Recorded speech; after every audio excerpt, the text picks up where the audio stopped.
Then I could step into the third connection. That third connection is getting connected to other people. And that's where we're trying to muster, building your tribe, right?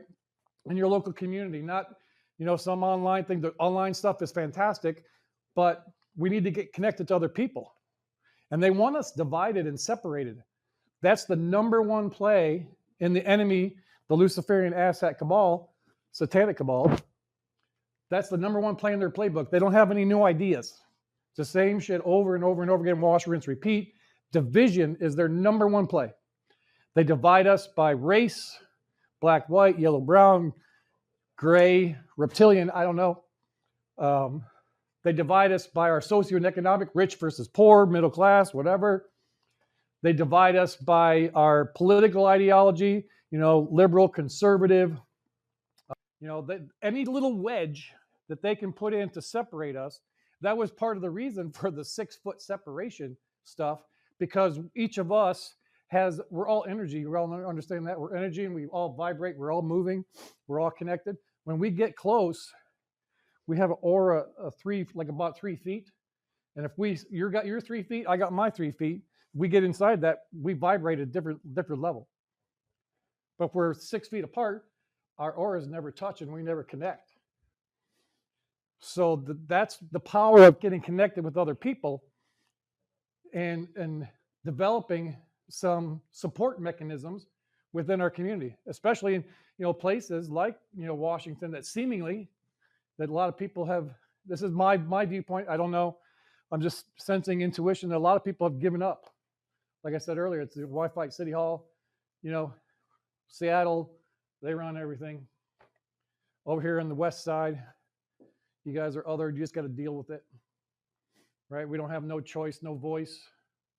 The whole mail-in balloting thing. Anyway, so that's my little, kind of pep talk to try to, get you into the right mindset so that we can present our stuff here. Because when Lewis was given the vision of the Unity Tour, he was given these 4 pillars, regardless of where you're at on the awakening scale. Because there's some people that are just now, maybe a little bit of corruption awake, but they're not adrenochrome awake. And there's all kinds of levels in between. Everybody's growing, everybody's learning, everybody's becoming aware of all the different things at different spaces. And the vision that God gave me about that was like a ladder. We're all on this ladder of ascension. You heard that term, right? A ladder of ascension. There's people that are further up that ladder than me. So give me a hand, help me up. And I'm doing the same thing. There's people that are further down the ladder than me. So I'm reaching down, come on, we can do this. Get this chain going.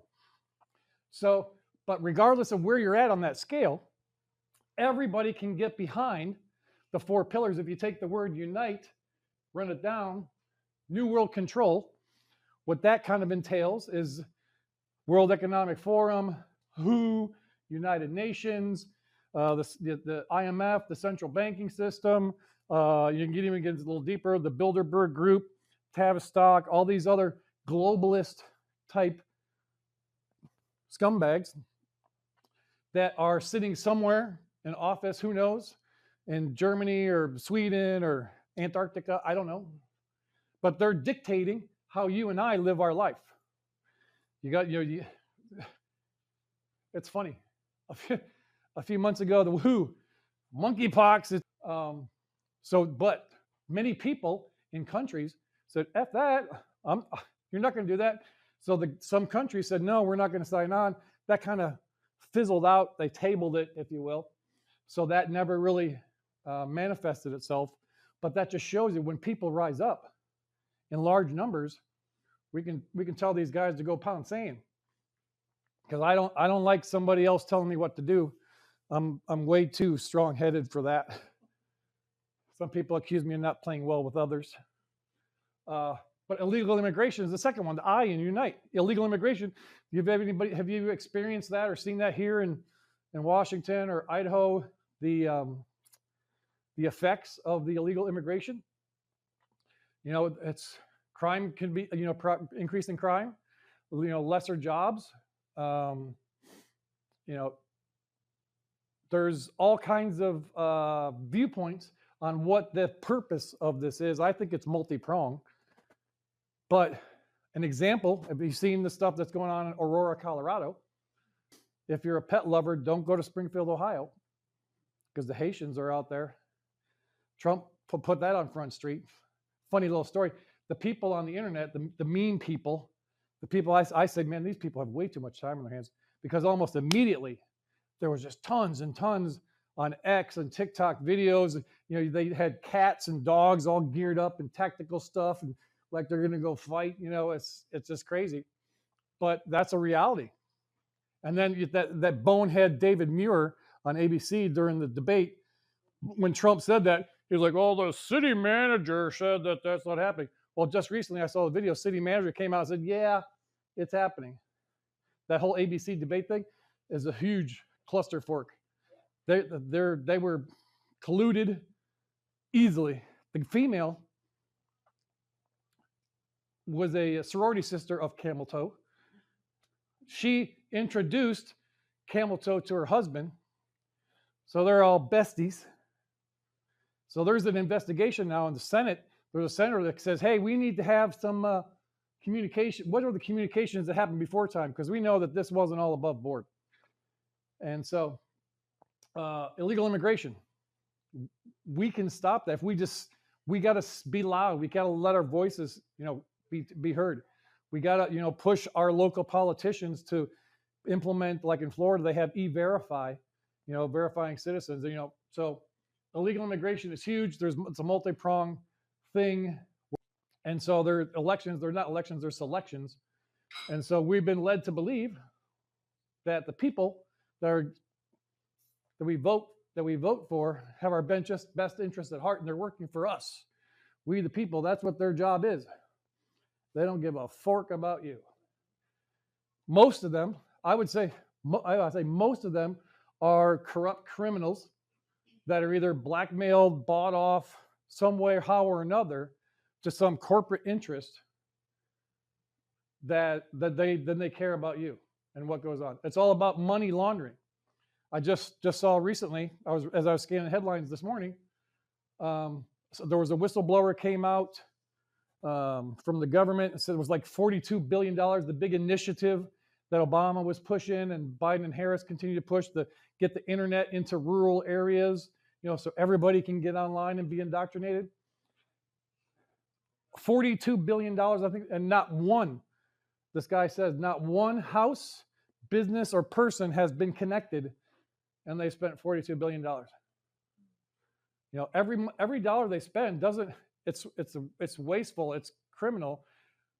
That's why my viewpoint, unpopular as it might be, what I have chosen to do, I'm not giving anybody any advice, but the Declaration of Independence says that the government derives their just power from the consent of the governed. Well, I'm a governed and I don't consent.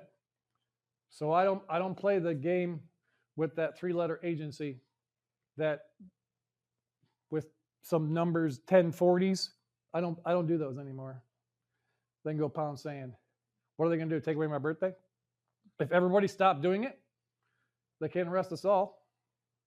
That's, as a side note, the trick, what the millionaires and billionaires do to play the system is they own nothing. They personally own nothing, but they control everything. Companies, shell companies, LLCs, layers and layers deep. As like Donald Trump, he probably doesn't own shit, but his companies and owns all kinds of stuff. So that's just a little tip for that in for free. But those are the pillars of being united, unity.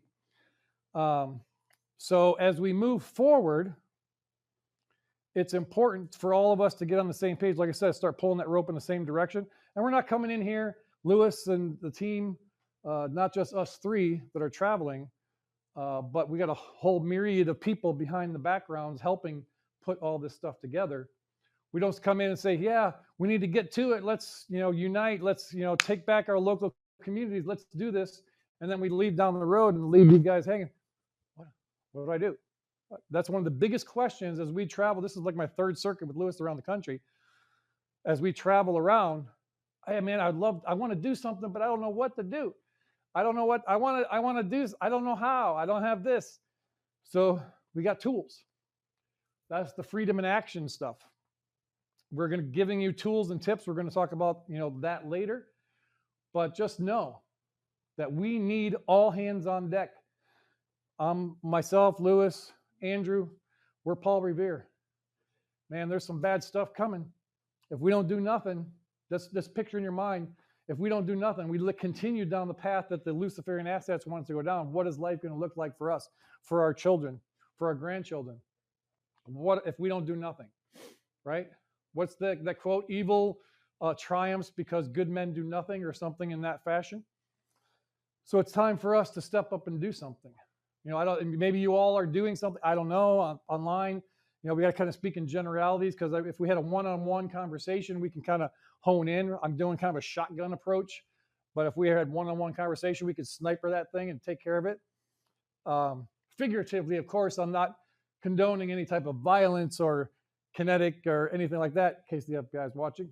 But, it's all figures of speech.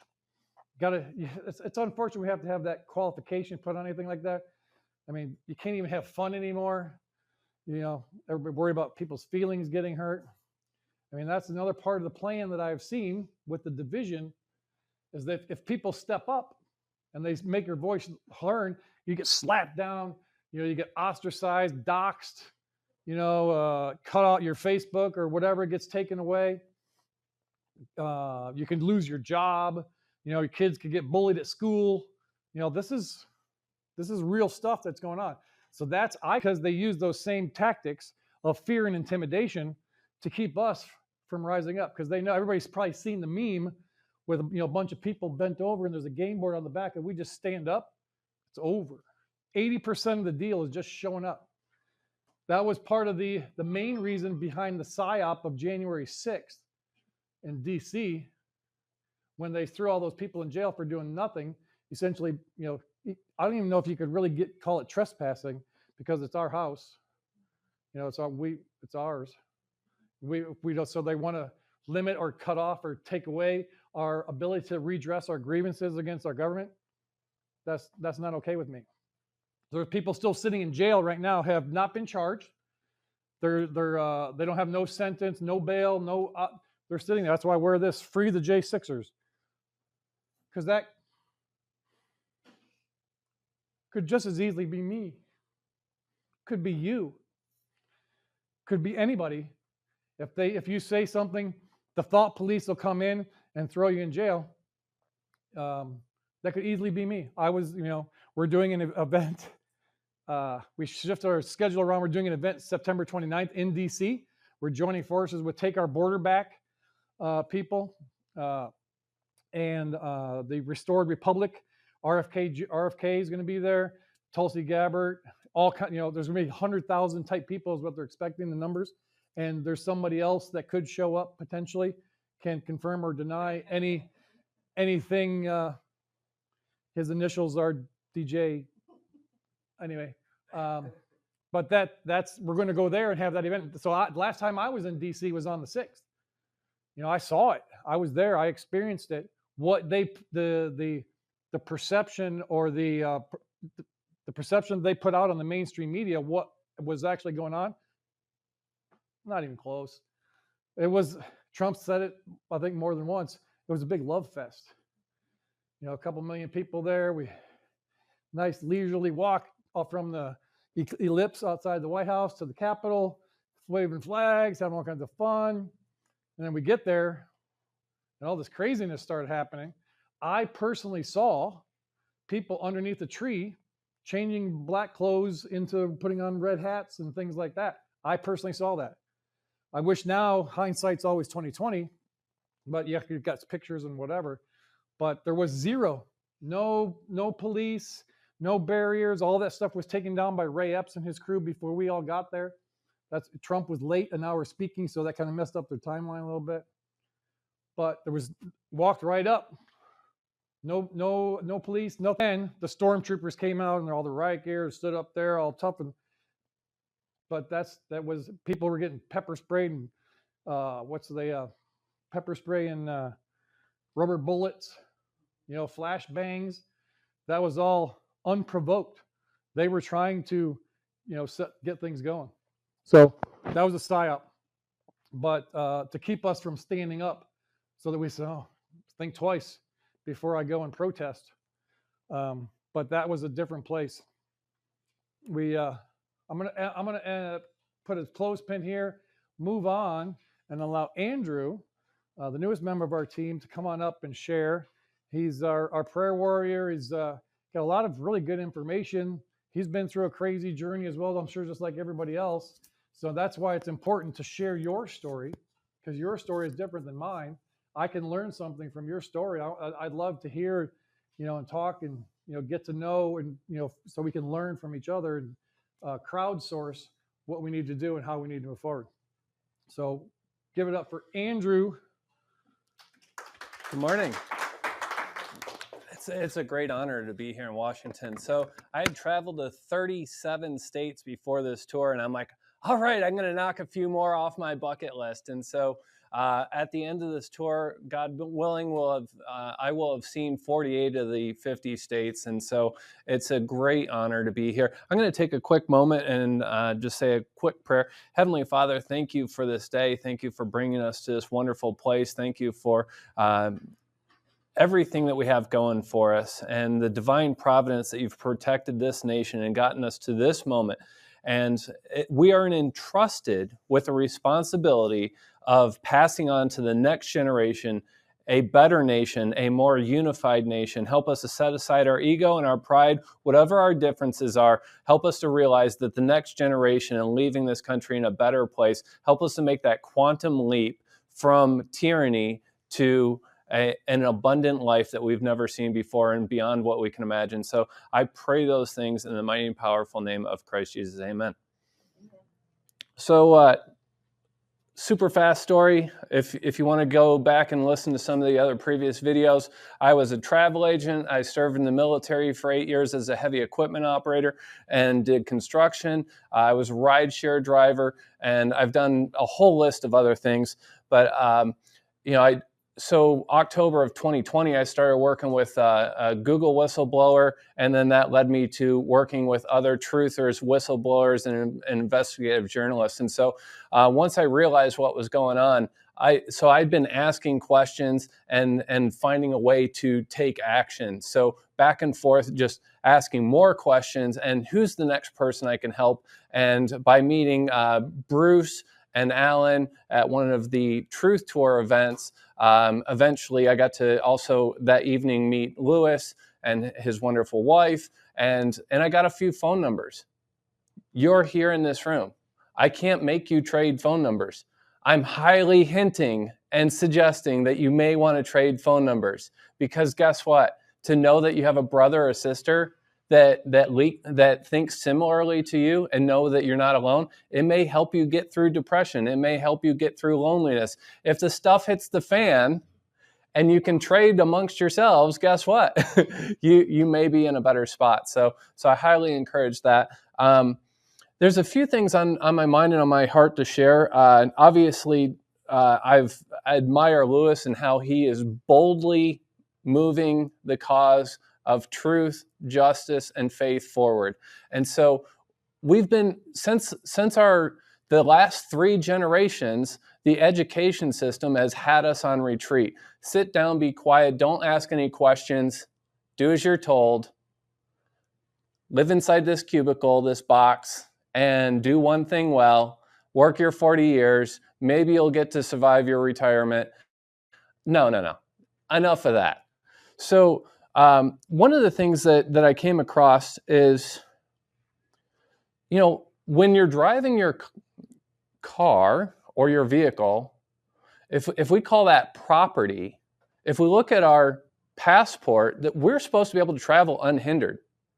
So every time that we're pulled over on the side of the road, so we've gotten conditioned to answering questions, but we're the ones that give consent. So if we do not give consent, 1, have I committed a crime? Are you detaining me? Do you understand the Fourth Amendment? So, for example, for a law enforcement officer, I dare anybody to ask a law enforcement officer to quote the Fourth Amendment verbatim. And I had to look it up because my memory is not 100%. And, we talk about the First Amendment, the Second Amendment, we talk maybe about the Fifth Amendment, but the Fourth Amendment, the right to secure in their persons house, papers, and effects against unreasonable searches and seizures shall not be violated, and no warrant shall issue but upon probable cause supported by oath or affirmation, and particularly describing the place to be searched and the persons or things to be seized. So if we don't have that memorized, if we don't have that in the front of our mind, guess what? We're just saying, hey, come on in. Find something wrong with me. We're all human. Okay. But at the same time, we have unalienable rights that are given to us by our Creator.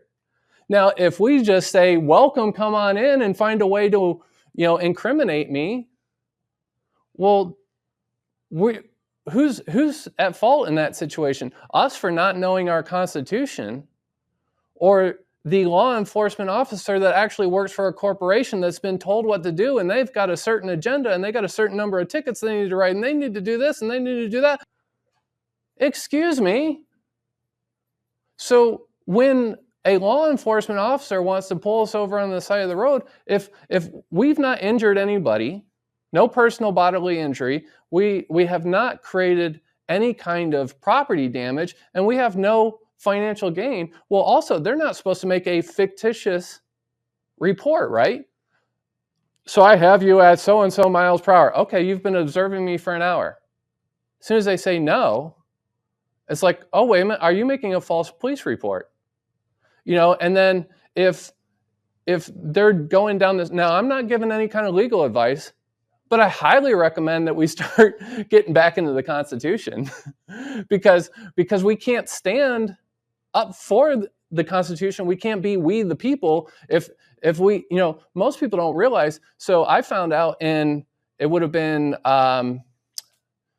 2021, the Section 230 case went for Google to the Ninth Circuit Court, and the judge said it's their policy. They can do as they please. Right. So wait a minute. There's a whole system of laws that is based on the corporation. And if you draw a line straight back, it goes back to 1871. So when we go to court, every once in a while they throw us a bone to make it look like the game's not completely rigged, but 9 times out of 10 or worse, it is rigged in their favor to exhaust us, to hit us with legal fees, to incriminate us, to put us into their system. And if we don't know our rights, a great burden of that is on us. Also, Marbury versus Madison. So 1803,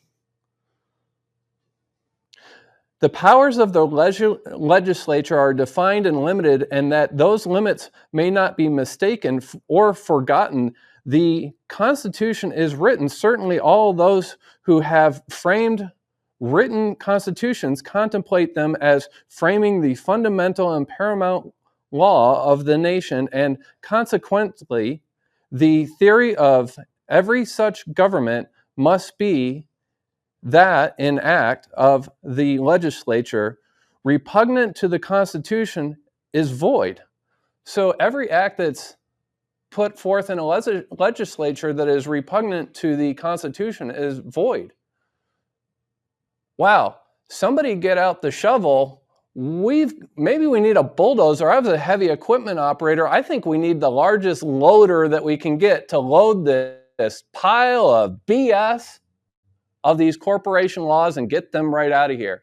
So once we understand the amendments, once we understand cases like Marbury versus Madison, maybe we can have some victory. Obviously, we need to align with our faith. We need to stand on the truth. We need to know what's been put in our hand, and we need to put on our shield of faith. Our sword is the word of the Almighty, and we cut through the deceptions and we start marching forward. We cannot retreat any further. I've lost multiple jobs. I've been homeless more than one time, but I didn't wait around. I reached out to the community, or I reached out to a veterans organization, and I had to be willing to change. I was incredibly dishonest when I was growing up. I didn't realize how bad it was until the return on investment got to the point where I had to be honest. So, and that journey took about 10 years to get to where I had to be honest. And I'm not perfect. So every day I strive to raise that bar and continually try to be as honest as I possibly can. Now,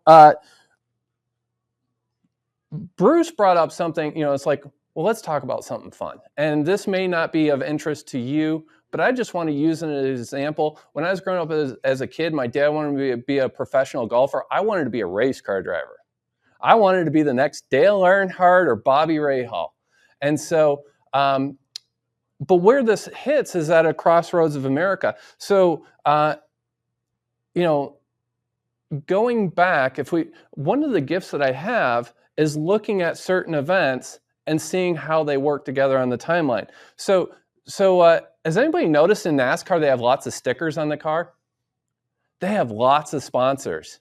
And those sponsors have paid more and more money over the decades to the point that it's tens of millions of dollars now in sponsorship. So do you think that they might have a bit of control on some of those teams, some of those drivers, and some of the things that happen?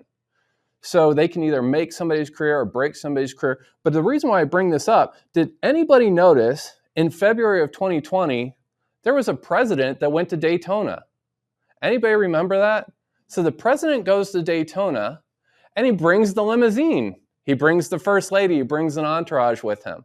And so he does the ceremonial. And then one of the few times in NASCAR, they actually put the presidential limousine on the track in front of the field, and they did a parade lap around. Okay, so then, people are like, is there anything going on? Is there any kind of a plan? Well, what happened the next month? So February of 2020, what happened the next month? Go ahead. They did what? They turned America off. They locked us down. They said, no more fun, no more talking, no more gathering, no more any of all that. They wanted to basically home imprison us. And so put us in solitary confinement in our own homes.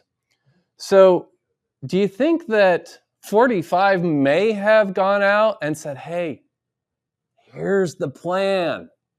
We're going to do something about this. All right. So NASCAR actually canceled a few races, but eventually came up with a plan to have 2 races in the same week. And they went to South Carolina. And so they did a few online races, which were great for building a little bit of morale. They actually had the real drivers driving a simulation race online. And then they got to real racing. They figured out, okay, if we send out the minimum crew members and we do 0 practice, 0 qualifying, we can put on a race. And so they started the engines and they got America rolling again. So, but that was the first step.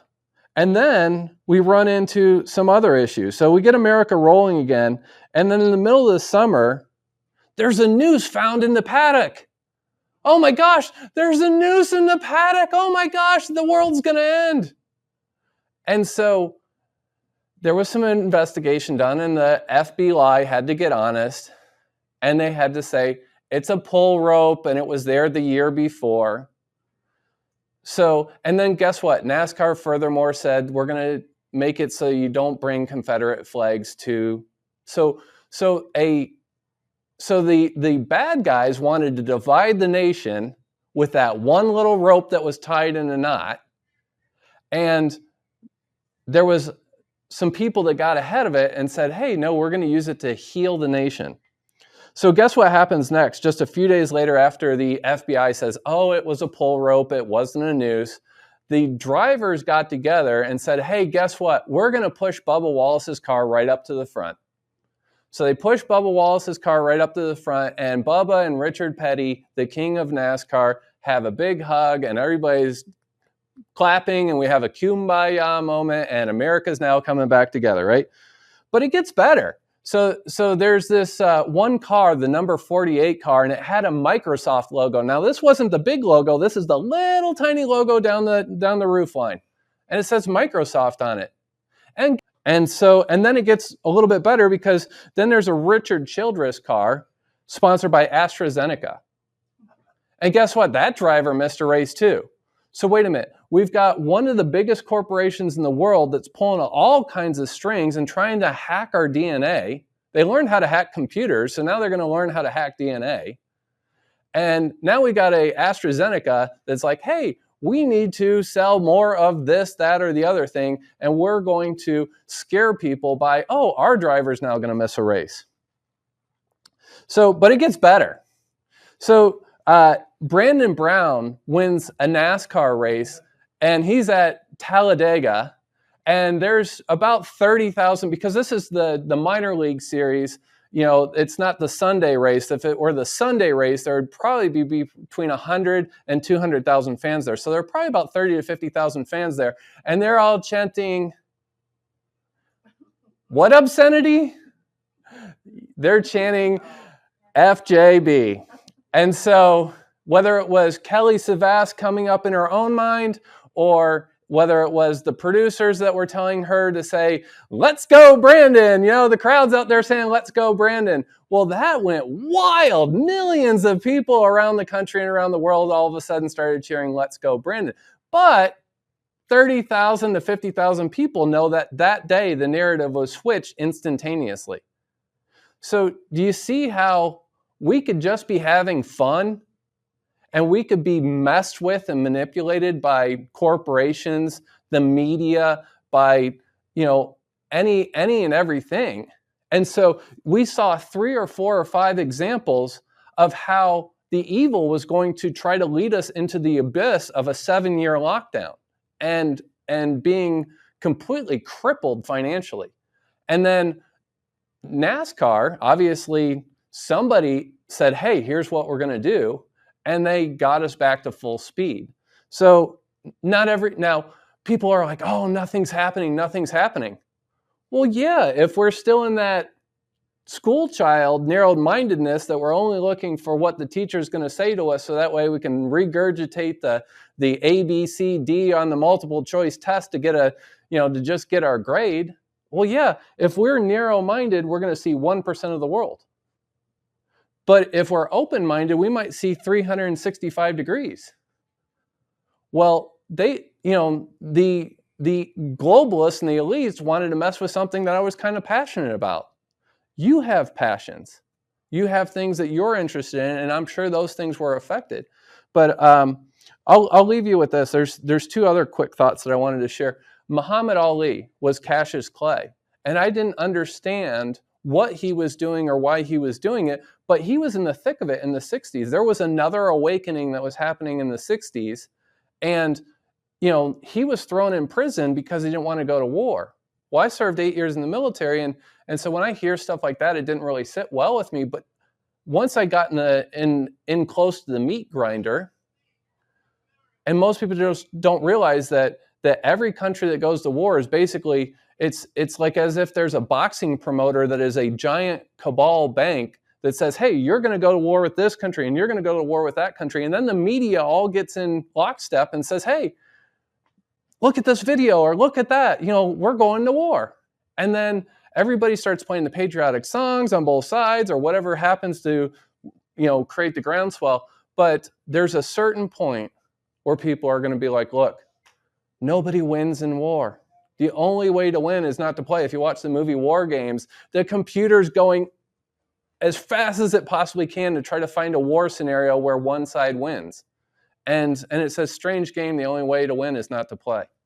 So obviously, it's a possibility that Muhammad Ali, back when he was Cassius Clay, figured that out. And also the name change.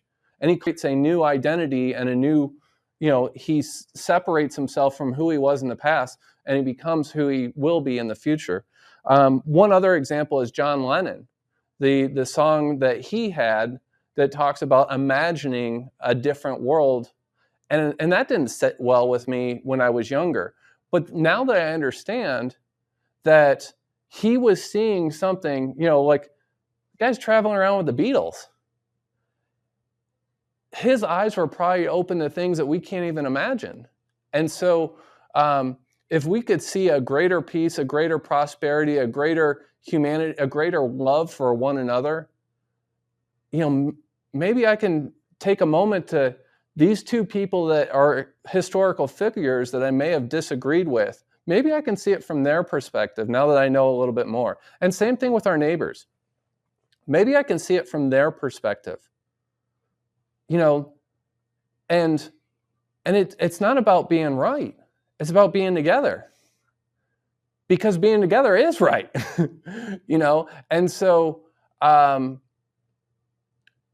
they're the other game in town. So then I have to wear this covering on my face that won't protect my life because I've been trained in the military. I know the canister filter will protect my life. And so people are like, oh, you can take it off. But what that allowed me to do, I'm like, hey, I'm undercover. I was able to have 2,400 conversations in a year and a half with people from all different walks of life. And what's your name, sir? Joshua. Great name. And so Joshua, let's say we're going on a ride share today. Where are we headed today? Favorite place, wherever you want to go. Oklahoma City. Oklahoma City. What's going on in Oklahoma City? I don't know. What are you doing? Like, what's your favorite thing to do? Huh? Visiting friends. Okay, so we're in our rideshare car, and Joshua is telling me that we're going to Oklahoma City. He's got his destination. We're on the same page with that, right? See, I found the small Florida pizza. I figured out what's wrong with Florida pizza. Does anybody dislike pizza? I hope I'm not losing my audience. Does anybody dislike? Oh, thank God. All right, so Florida pizza, I think what it is they have so much humidity in the air that it doesn't get crispy.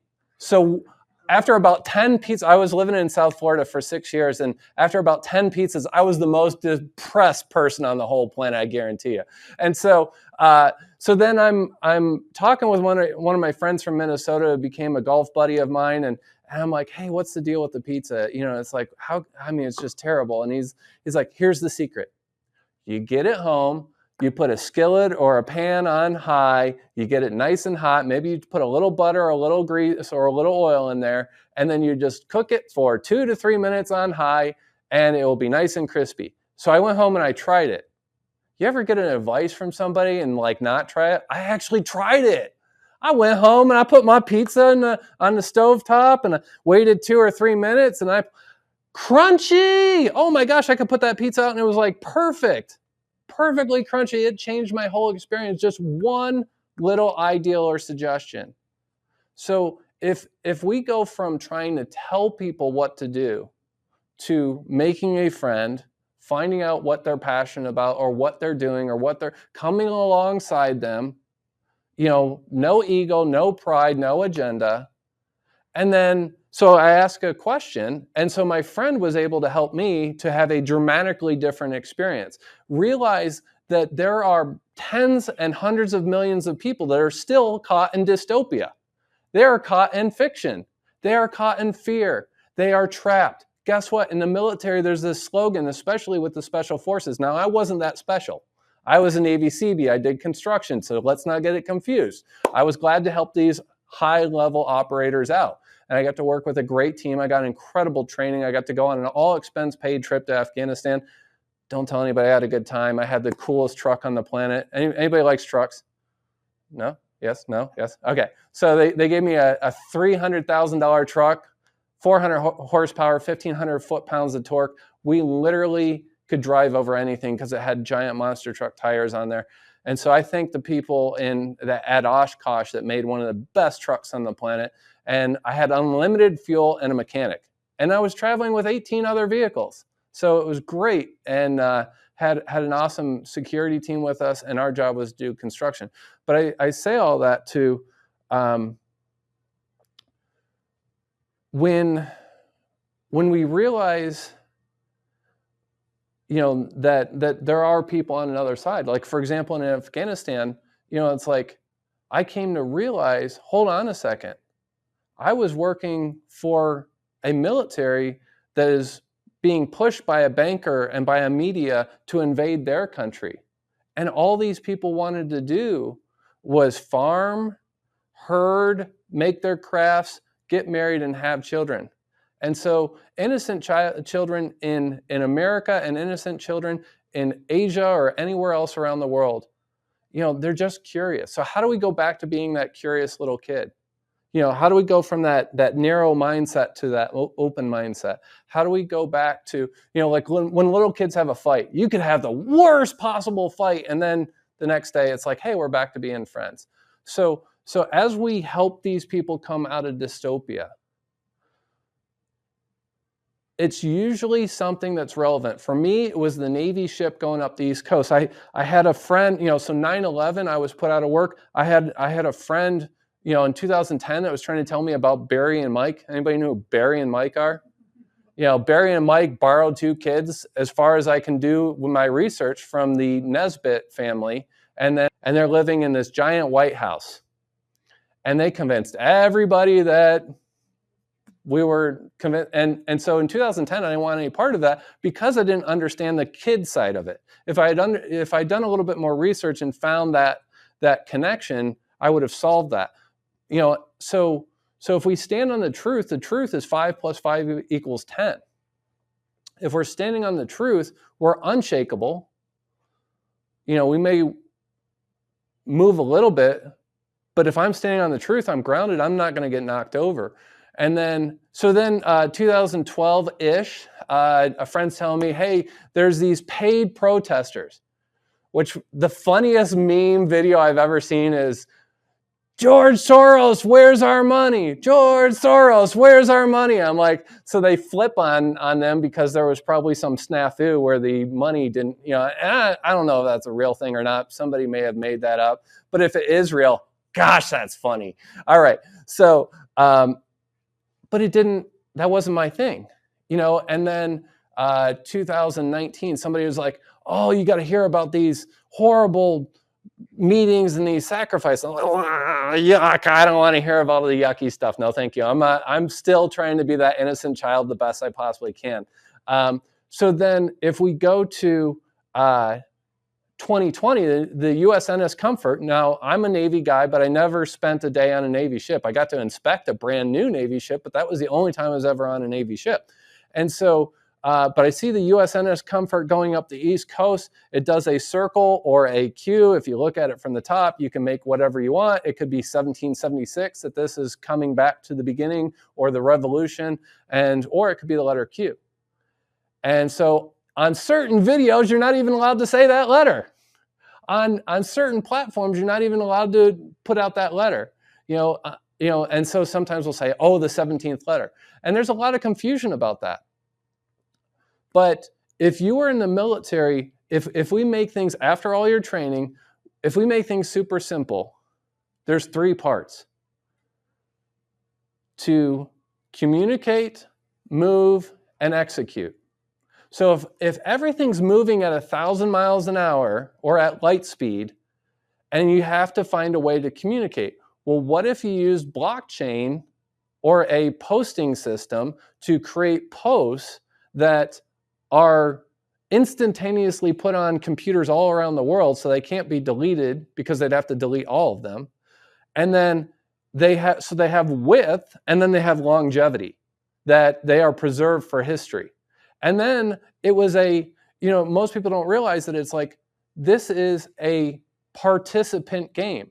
So the Q posts were coming out, and then people were on the different websites that were hosting these conversations, and they were able to ask live questions. And so there's a back and forth.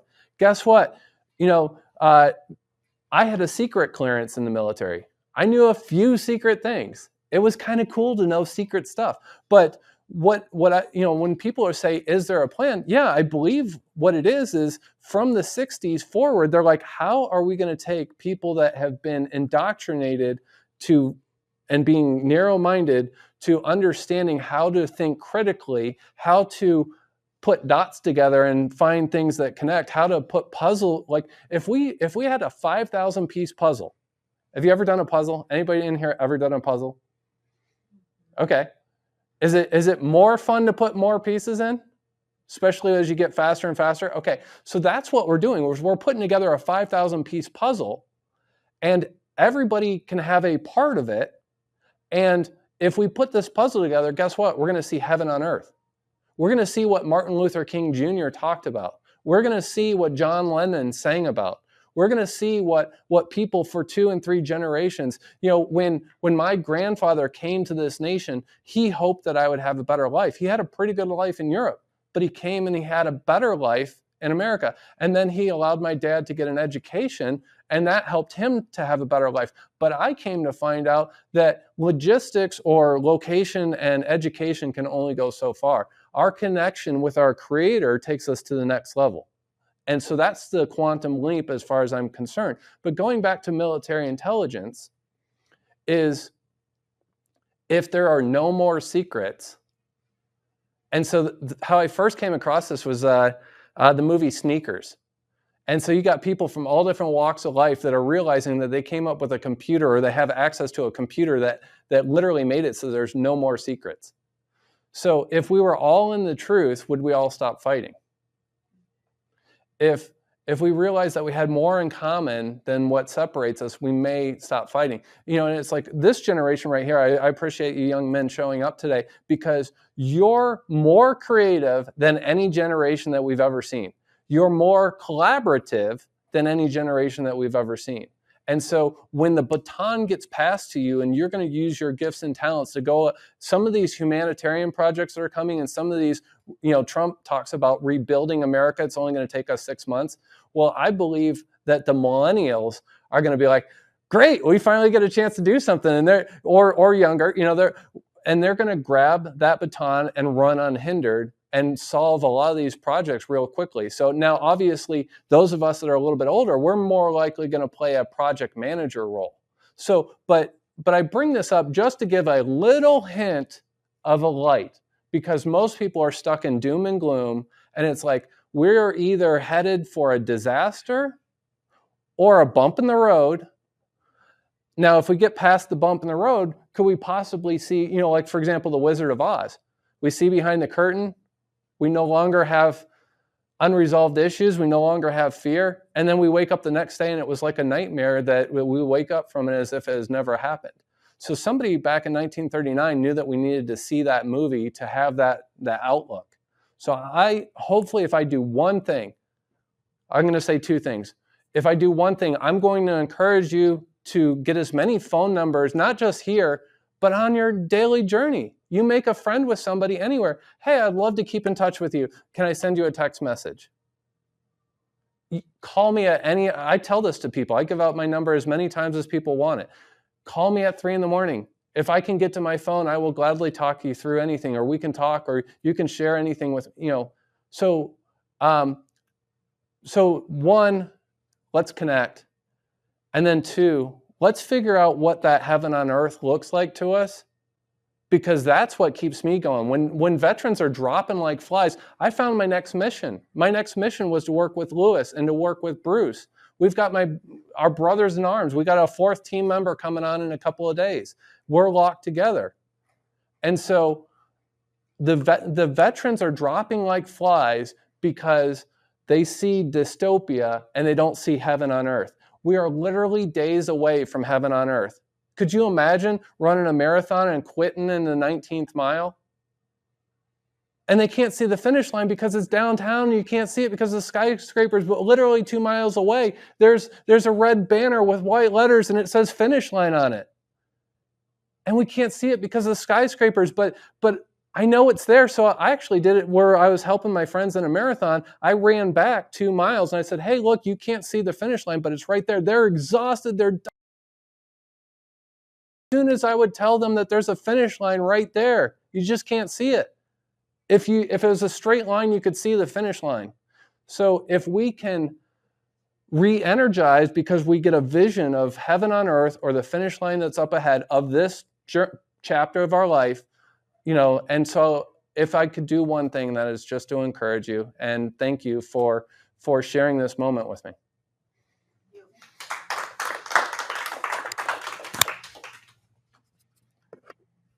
So it is my great honor to welcome one of the bravest men I've ever met. This guy's like the John Wayne, Clint Eastwood. He's like the even he doesn't have an Australian accent, but I would imagine Crocodile Dundee style. An entrepreneur, somebody that is willing to sacrifice it all, to give it all, to bring truth to the surface and to advance the cause of freedom and to preserve us a nation. So I'd love to welcome up Louis Herms. And, I thank you for your partnership. I thank you for your encouragement. I thank you for a kick in the butt every once in a while when I need one. And I thank you for your friendship. Appreciate you, brother. I can give you a hug. All righty. So there's a lot going on in the, a lot going on. You probably didn't notice, but with we were texting, phone calling, emailing in the background, and getting so many phone calls, so many crazy stuff going on. You may have to adjust the camera, Andrew. But we have to fight. I don't think we have a choice anymore, and I don't really believe we're fighting for ourselves. We're fighting for young men like this and maybe their kids in the future, and so on and so forth.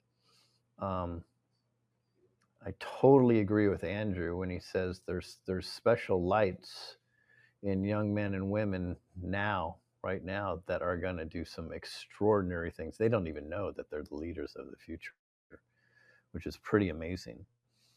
But when you understand the goal and what's going on, it makes the fight easy. So, for example, last night, many people don't know, we drove all through the night to get here. We got here at 3:30 in the morning, right?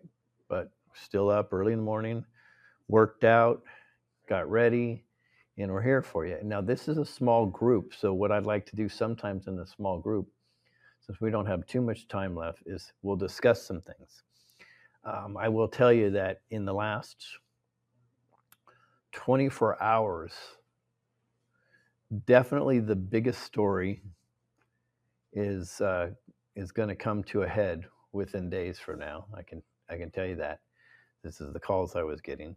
And there's another story that myself and our organization is going to really come to the head, which you guys are going to go, wow, this is crazy. Something I can't talk about right now. We have to consult some professionals, if you know what I mean. So there's some exciting things, and we're drained. We're tired already, and we've got 30 more spots to go. But this is necessary, and I would say, if we're in a foxhole in a battle, in a war, are we just going to start sipping on Arnold Palmer's and iced tea? You know what I mean? Or are we going to do our job and fight back? We're going to keep fighting and fighting and fighting. So that's where Bruce and myself, and Andrew said the fourth member of the team will be joining us. Well, that's the fourth member of the road team. With the infrastructure that we have between administrators, moderators, web people, security apparatus, assists, Robert at home, and everything, I think we're probably well over 50 to 60 people right now that is helping this movement, Screw Big Gov, and everything that we do together move forward. It's powerful and it's humbling, to be honest with you. It's very humbling. And every one of these events we do, we also live stream. So even though there's only a few here, there's tens of thousands, sometimes 5,000, sometimes 20,000 that are watching this at any one given episode. So the fact that all of you are here is extremely powerful. I don't think you may even know how important that you are in this movement, because as they say, 80% of the battle is just showing up, right? And you all decided to show up in the morning. It's not easy. It's not easy at all. We know firsthand. So we honor and respect you, all of you here. I'm so proud when I see young men. You know what I mean? Your mom, I'm assuming. Wow. I don't think you even know the gift that she's given you. And it's being in my presence. No, I'm just joking. the gift that she's given you, y'all, is huge. You probably don't recognize it yet, but the fact that she's willing to introduce you to something that's literally world changing in the future, and I'm not talking about this event, just in general, is epic, because a lot of parents hide this type of stuff from their children. So good on you, Mom. Good on you. That's amazing. So what I would like to do in the short time we have left is, does anybody have any questions, concerns, or any topics that you would like to talk about? And you guys are included too. I can talk football. I can talk a lot of things. So do you have anything that you would like to talk about, or any questions or concerns? You're in a very interesting state. You're in a mail-in ballot state, which is the hardest thing to recover from, right? There are some tools that we can do outside the election that are very, very helpful, and we can show you, but it's tough. And then you almost have a civil war going on between East Washington and West Washington, which is extraordinary to watch. So we're pretty well versed in that. Obviously, everybody from Washington would be more versed than we are, but it's pretty incredible. Any questions, comments, thoughts? I'm from Idaho. Hey, Idaho. We're from Idaho. More Idaho. You're right on the border. And We are. I live in Lewiston, Idaho. The river's right there. Clarkston, Washington is on the other So side. closer here than Idaho Falls, where we're going next. Yeah, Got it. yeah. Got it. So Got it. we are very affected by Washington Yeah, I bet. because we live so close. I bet. And now. Wasn't East Washington trying to fold into Iowa, though, right? Not Idaho. Idaho. Oh, they were, okay. Because I overheard Oregon and Eastern. I overheard Iowa today, and I said I thought it was Idaho. Well, they potentially call it Greater Idaho. Okay, got it. I was like, that didn't make sense to me. Why would they jump all these states? That didn't make sense. Part of Oregon, Yeah, exactly. So it's all very interesting. So from Idaho, yeah. Well, Idaho's almost got their stuff together, not quite. Almost. Especially in Boise. They're trying really hard. Yeah. Well, this is throw red away. so here's the key to watch. Always watch the college towns, because the college towns are their main headquarters of operations in order to take over state. A lot of people don't understand that. So they indoctrinate the college students to a level that's unbelievable, and they feel like they're entitled, right? And then the entitled students become Marxists, and the Marxists try to take over the state. They don't even know that they're pawns in this game. They're completely being used. They have no clue. They believe they're fighting for some higher cause until you ask them questions and they can't answer them, right? Because they're following an indoctrination. They're not following an education. It's really sad. But Boise is no different. Boise State, I know what the influences that are going on there. And that's a fun little city. I've been down to in Boise and hung out. And it's where my wife broke her ankle. Okay, I got to tell you this story because I've never told it, and she's gonna love it and hate it. So we went bike riding with some friends that lived outside of Boise, right? And there's a beautiful trail that goes along with this river, and it's just absolutely gorgeous. So we're riding down there, and I was trying to motivate her. Come on, let's go. We got this, right? And my fault. I didn't check the bike out, and I should have. So the brakes were bad. Everything was wrong, right? So, and she tried to hit the brakes, and she ended up kind of running into this thing and almost going down a hill. I was like, wow, that was bad. And then we were riding back, and the tallest curb I've ever seen, it was because it dropped down into a parking lot, was about probably 24 inches high, right? And we were going this way. And I think I was talking to her in the back, and she went like this, and she fell off the curb and broke her ankle. And I was like, oh my. I'm like, you all right? She didn't know. She was kind of in shock. And I saw her ankle literally was pointed. Her left ankle was pointed to the left, right? I'm like, ooh, this is not good.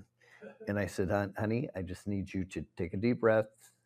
I'm going to do something really quick. And I took her ankle and I set it immediately where it's supposed to be set, right? Because I understand the ramifications of her being like that. I didn't know if it was dislocated or broken at the time, but I knew we had to put it right back where it was. And then I felt it and made sure that it was set in there pretty strong. So she ended up, she slept on it that night, didn't even go to the hospital. And, oh, it gets better. We drove all the way to Vegas. She still didn't go to the hospital. We watched a what do they call it? The Cirque du Soleil show. And she's starting to feel the pain and her ankle's getting bigger and bigger. And we're like, well, you got to go to the hospital. So they went, finally, we got her to go to the hospital back in California. This is how much of a trooper she is. And it turned out her ankle was snapped in multiple places, completely snapped all the way through.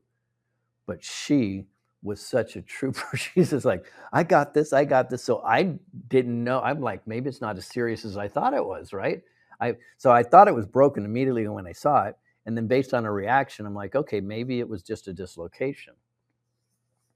But thank God she got in the doctor and da-da-da-da. And he says, wow, he goes, your husband saved your ankle. Because that's the best possible thing you can do. And she's like, hey, is it off? He goes, no, it's perfectly set right exactly where it needed to be. Crazy, right? Wow. Crazy. So I don't know. That's just a fun not fun for her. Now she has pins in her ankle and everything else. And, she can tell you the weather. But anyways, that's a reminder of Boise. But what's interesting, though, is when we were in college towns, we always see the different atmosphere that's there. And it's very combative. It's like, so you put a flag on your vehicle and they want to take it down, right? When you go through a college town, it's whole different. And it's really, really sad because they're able to do what they are because they're in the greatest country in the world, but yet they hate the greatest country in the world at the same time. So that's the lesson for you boys. You have to understand we are in the greatest country in the world, and it's okay to think freely and not be brainwashed by a system that may try to do that to you in the future. Do you have any other questions, concerns, anything that's on your mind? Okay, so if you do, go ahead. I just saw a blurb really quick on Nino's channel, and Juan was on there, and he said the same thing. And I think it was yesterday or the day before, that something big was happening. Eating a cookie. Yeah. My picture, I saw that. Yeah, and he said, something big is coming, but I don't pay for all the extra channels. Yeah, So don't pay for them either. I watch you. Yeah, and I don't charge. Yeah. So for you online, she said that Juan on Nina's channel was saying that something big was coming also. In one state, in particular. Yeah, that's actually, that big is separate from the bigs I was talking about. And ironically, that's who I was on the phone with in the hallway. So you know what I mean? And that's completely separate. And we lost signal, so that's why I have my phone on my lap in case he calls back. So yeah, there's a lot of big coming. This is a huge month for sure. And we have to understand that it does get darker before the dawn. If anybody's watched our channel, me and Bruce, we're not fear porn people. We don't pump out the fear. That's not our job. In fact, we like to keep the vibration very, very high. But we're also realist and pragmatic. This is a time that definitely everybody should be prepared. I would recommend getting to know your neighbors, be set up, the food, the water, the lead, if it, like Bruce says, his two favorite what do you call it, minerals or lead and silver. Buy lead and silver every month whether I need it or not. Yeah. So it's important.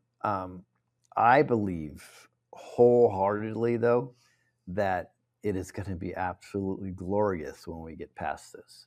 What we are doing is we're in the middle of taking down a 1,000-year control mechanism. grasp that for 1,000 years, because and the way the deep state cabal thinks, they think in 1,000-year plans, 100 years at a time at minimum, where we can't even think about what we're going to have for breakfast the next day, right? Or what we're going to do for the weekend.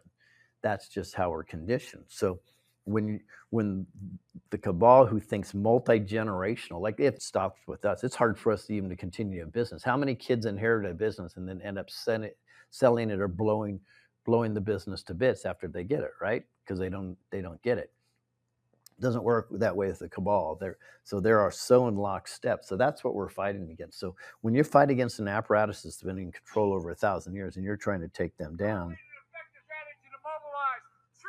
that's not, but that's from Yakima, so you may want to grab that. So when you're taking down a cabal that's been doing this for 1,000 years, you can imagine how hard they're going to fight at the end. This is the end. This is absolutely the end for us. I mean, here's absolute proof of it. A couple of years ago, if there was a narrative that came out from a politician, a corporation, or mainstream media, it would take us, the good guys, weeks to flip that narrative. By the time we got to flipping the narrative, right, it was already out of the news cycle. It was long gone. Now, if any of the deep state mechanisms put out a narrative, within minutes, we've already crushed it. Within minutes. They don't know what to do. That is the most powerful thing, because God will take a weapon that's formed against you and use it to our advantage. The internet was formed against us. And now that is our greatest tool on taking down these I won't say the words I want to say. The baddies. They've taken down the baddies.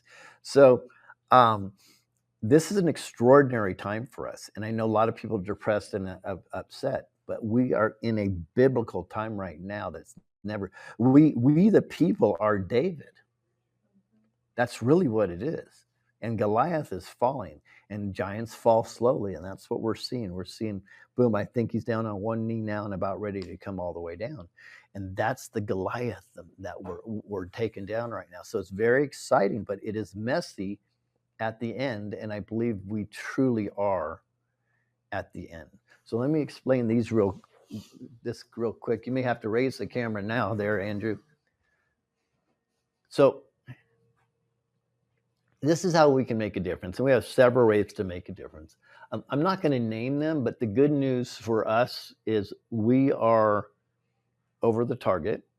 We just found out one of the largest financial apparatuses worth $500 million has us on the top of the list of targets to come after. So we must be doing something right? So that's exciting. I'm not naming them on purpose right now. So we have to remember they work for us. And the biggest challenge that I've seen is the illusion of control that's been going on for several years. Is we are under the impression that politicians, law enforcement, schools and school boards, agricultural businesses, health organizations, large corporations, 3-letter agencies, cities, counties, states, federal governments, and any entity that you pay or is funded for with taxpayer money, that we listen and bow down to them. That's the illusion. It's exactly the opposite. Exactly the opposite. They absolutely have to listen to you. All of them are serving we the people. But until we stand up and recognize that and hold them accountable, until you say to a school board, you cannot put porn in our middle schools. It's unacceptable. And bring 100 people in their face and get aggressive, get it done. Because do you know why the deep state is so successful at pushing their agenda? Because they have 5% of loudmouths that intimidate people. That's it. And us nice, lovely, conservative patriots, we're like, okay, well, we'll get them next time, right? Let's be nice. Let's not raise our voices. No, sorry. That's what we've been conditioned to do because that's how they hold us back, right? If our 5% steps up like their 5%, they already lost. Literally, they already lost. The challenge is until we, the people, know that, and we, the people, are willing to stand up with a loud voice, with integrity, with power, not going to happen. I say this one often, it's my favorite thing. Is anybody familiar with Matthew 5:5 from the Bible. The meek shall inherit the earth. Have you ever heard that one before? Okay. We are taught through many churches that meek is docile, weak, kind of voiceless. Like we'll just sit back, we'll wait. You know, we're confident everything's going to be fine. But if you look at the origins of meek, that's not the origins of meek. The origins of meek are somebody that's strong, somebody that fights for somebody else, somebody that stands up for somebody that cannot stand up for themselves. Not the voiceless. We are the voice. That is the meek. So why would 501c3 churches be indoctrinating us to teach us that meek is exactly the opposite from what it is? Get it? That's the control mechanism. That's how they keep your thumb on you. That's how they keep you down. That's how they prevent you from speaking up, right? So I want to ask you a question. Has anybody ever heard, there's this, I know this, nobody's probably heard of him, but have you ever heard of Christ before? Yeah, pretty popular dude, right? Okay. Christ called himself meek. Do you think a guy that was willing to step up be nailed to a cross for you is somebody that's meek? Not according to the definition we know it, right? He called himself meek. You think somebody that goes into a place and flips over tables is meek according to the definition that we were taught? Of course not. Moses was called meek by several, and he wandered through the desert for 40 years. Pretty strong characters, right? So we have to know the enemy, and the enemy has been conditioning us in places that they never should even be, right? So if a church is a 501c3, I'm not saying they're bad. I just say that you should keep your eyes wide open, because they are told specifically what they can and cannot do by the government. Seems very contradictory, doesn't it? Because I would think our political system should be very important for a church to say, hey, we would recommend maybe you would go in this direction or this direction because they have the right values. But yet it is illegal for them to tell you that, or they'll lose their financing. So then I would ask you, so what's more important to the church? Is it their financing, or is it the values? Clearly it's the finances. So it's a very powerful message. But everybody can make a difference. So all these are going to be on our website. These are clickable links. So you'll be able to, everybody online in here, just go to freedominaction.net. They're already there. All these are things that you can do within your communities, including praying, manifesting, and living without fear. How do you write effective writs and affidavits? Just a whole bunch of stuff that we are going to be posting, the best of the best that we can find. This is not me and Bruce. This is just words out there searching. The best of the best is going to be right here to show you how you can fight back within your communities. So, and the reason why I say that to you specifically, if you're from Washington, with the election system you have that is the most corrupt, right? The most corrupt, because you really can't do anything.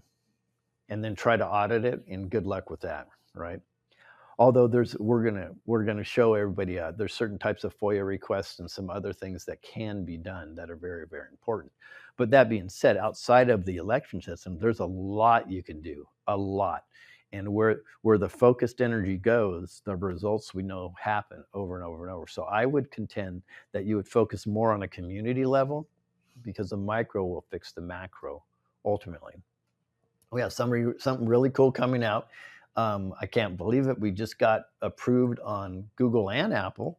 I'm not quite sure how long that will last, but we were approved on Google and Apple. It's called Freedom in Action. It's an app where you can find local patriots in your area. So we all think we're on an island, right? On this, you just put your zip code in there, and you can check. It has a geo-targeting feature. You can put 10 miles, 50 miles, 100 miles, even 4,000 miles. And the beautiful thing about that, you'll see conversations within those areas. So if you want to see, I want to see what's going on, what conversations are going on in my area, how cool is that? You can start connecting with freedom fighters such as yourself. And then it has another feature is any events, and I welcome all patriot groups or anybody to put their events on here. now you can do the same thing, geo-target events. You're going to know always what events are going to go on in your area, which is really, really cool, because when we are organized, we're extraordinarily powerful. Can you imagine using this right here if you see that something's going wrong in a school, and you go, hey guys, look at this is school board meetings right here. We need to address this issue. Let's go. Boom, 50 people can show up. This is how we win. I think this is an extraordinary, powerful tool, and it's very expensive. It's free.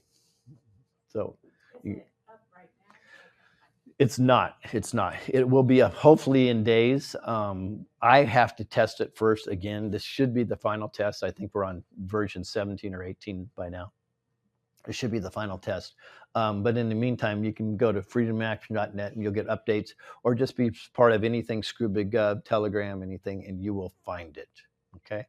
I know this is one of our shorter stops, these morning stops, but I just know we really appreciate everybody. Everybody in here, we believe, is a hero and a freedom fighter, just because you're willing to show up and pay attention to a couple dudes. And Bruce will have final words here, and then we'll chat in the back while we're picking up. So I appreciate your time. Thank you. Yeah. So for anybody, we're going from, I just had a brain fart, from here to Butte. Yes, thank you. I'm glad you guys know more than me. They just give me an address, put in the GPS, and I go. But yeah, we're going to Butte, and then continue, go to unitytour.us and get all the thing. It's early in the morning. Things are starting to run together. But also I have to promote, if anybody's able to online or here, get to the either Washington, D.C. event, September 29th. The information's on the website about that, September 29th in D.C. We're going into the belly of the beast. That's going to be epic. But even more epic than that, probably, it'll be our grand finale in Tampa on October 5th. It's all-day event. Starts at 10 in the morning, runs until 7 at night. We got 20 plus speakers. All the bigger Jaco and some other people that may be coming from across the pond. So an apocalyptimist, if you know who that is. That's I'm not sure if he's 100% yet, but it's looking good. Mark. Yeah, so it's a work in progress. I was just going to call him. So so he's not 100% yet, but yeah, some prayer and positive intentions. Yeah, send some good energy here. We can draw them in. But it's going to be epic. Yeah, all day long speakers. That event is free. And then the after party, it's like a grand finale after party from 50 cities in 33 days, culminating in Tampa.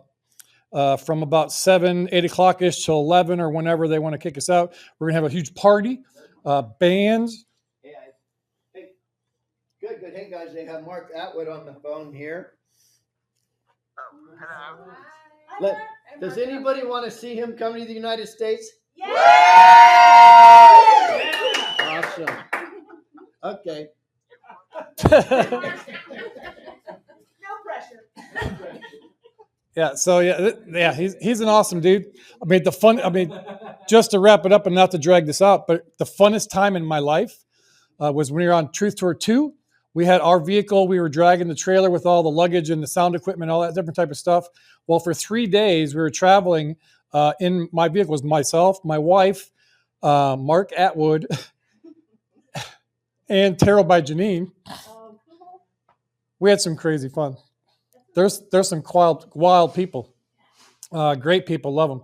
Anyway, so yeah, Tampa event's gonna be awesome. We might have bands, food, karaoke. There is a small charge for that. I think on the website I saw it was like $33. What's the date on that? October 5th in Tampa at Hilton downtown. All the information's on the unitytour.us. So if anybody can get there, great. And then also have to mention our sponsor, Verity Metals. Anybody here has bought any silver or gold in the last few years? We know that that's kind of where things need to go. So there's tons of companies out there, but the gentleman behind this, Matt Geiger, has been in the business a long time. Super authentic, super honest. He's not going to blow smoke. He's not just out to sell you some shit, right? If you call him, do some research, call him, consult. If he can help you, great. If there's somebody else that has something better that you need for your particular situation, he'll point you there. So I mean, he's not, not one of those guys that's all in it for the money. He don't even care about return on investment. He's helped us, put the graphics on Esther. He's helping with gas, all kinds of different things that he's done. That's mind blowing, the amount of stuff that he's willing to pour in to this movement, because he's part of it. He's, when he spoke, everybody saw when they witnessed him speaking at a couple of events in Phoenix and Las Vegas. He'd share what's going on with his business and stuff like that. And he was always in. It was fantastic. Before he walked off stage, Michelle Obama's a dude. So he's a fantastic guy. So go check him out. Just do your research. That's what we learned to do, right? In this whole thing, the whole Q stuff. Do your own research. Dig. So I would also encourage you to, since we're wrapping up, if you have not yet jumped into the rabbit hole of the 12 universal laws, it's just laws like gravity. The first universal law is the law of divine oneness. It's all about unity and the power and how we're all connected and how we can, navigate through that. And I'll leave you with 3 simple rules that I try to live by. Like I said, it's easier to say than do. It's a minute by minute struggle and fight sometimes. 3 simple rules. I saw this on a TikTok video. Rule number 1, love requires action. If you love somebody, if there's going to be some action. You're going to manifest that love. You're going to codify. You're going to show that love. So love requires action. If you love your country, if you love your town, if you love your state, if you love your children, there's going to be some action involved to facilitate that love. So that's rule number 1. Love requires action. Number 2, trust requires proof. If somebody's telling you, trust me all the time, and then they're betraying that trust, they're never following, they're never getting to where they say, trust me about, you probably need to cut those people out of your life and not trust them anymore. And this is my viewpoint, unpopular as it might be, is I'm getting to that point with the white hats. We need to throw us a bone, right? We hear trust the plan. We see, confined, if we really did, we could find, good positive things, but we need to move this thing along.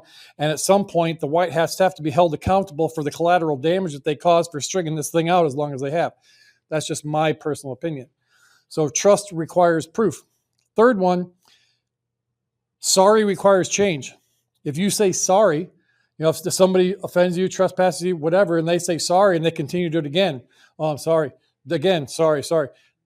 You need to cut those people out of your life. So if you live by love requires action, trust requires proof, and sorry requires change. Super simple to say, hard to do.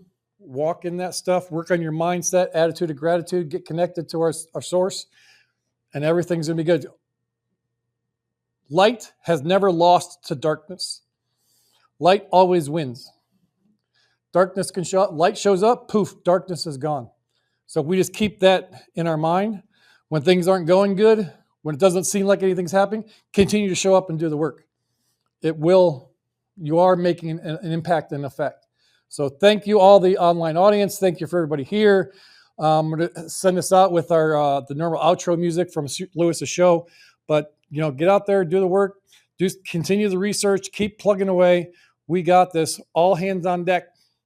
freedominaction.net is going to give you the tools that you need to help guide you along that path. So thank you very much. Have a great one. See you in Butte tomorrow morning, I think.